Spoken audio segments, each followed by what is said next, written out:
Have you ever been so focused on getting somewhere that you completely missed divine intervention trying to stop you, Andrew?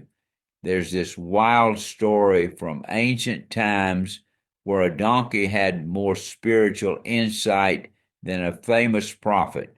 That's such an interesting way to frame it, Pappy. And we're talking about a journey that spanned over 400 miles and several months, right? Exactly right. And what makes this story so fascinating is that King Balak was so desperate to curse the Israelites that he sent not one but two delegations on this massive journey just to convince this prophet Balaam to help him. You know what really gets me about this? The fact that Balaam was apparently such a big deal that kings would go to all that trouble just to get his services. Well, here's where it gets really interesting. Despite being this supposedly powerful spiritual advisor, Balaam couldn't even see what his own donkey could see.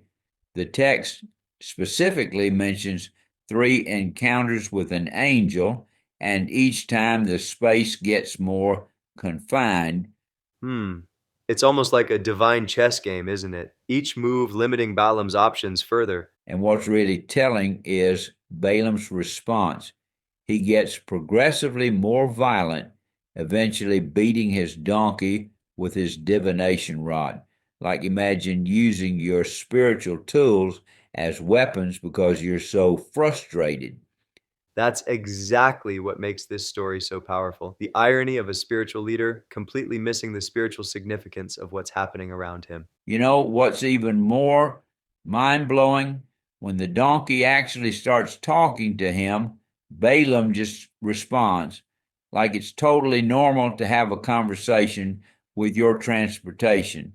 Well, that's what I find so fascinating. He's so caught up in his own agenda that even something as extraordinary as a talking animal doesn't snap him out of it. And let's talk about what the donkey actually says because it's pretty remarkable. This animal makes a completely logical argument. Haven't I been faithful to you all these years? When have I ever acted like this before? That's such a profound point. Sometimes the most obvious signs are right in front of us, but we're too preoccupied with our own agenda to notice them. And here's another layer to consider. This whole story is happening against the backdrop of the Israelites' journey to the promised land. They've just spent 40 years wandering in the wilderness, and now they're this massive, powerful force that's striking fear into neighboring kingdoms. Oh, right. And isn't there also this fascinating family connection? The Moabites were actually distant relatives of the Israelites through Lot, Abraham's nephew. Exactly. And that makes this whole attempt to curse them even more significant because it goes against God's original promise to Abraham about blessing those who blessed him and cursing those who cursed him. So, what do you think is the bigger message here? I mean, beyond the obvious listen to your donkey advice? Well, I think it's about recognizing divine guidance in unexpected places. Sometimes the obstacles in our path aren't just random roadblocks, they might be God trying to get our attention. And often the wisdom we need comes from the most unexpected sources. That's really interesting. So, maybe the real lesson is about staying humble and open enough to recognize guidance, even when it comes in forms we didn't expect. And you know what's really powerful about this? God didn't just strike Balaam down or force him to turn back. Instead, he used this elaborate scenario to teach him a lesson about who really has the power to bless and curse.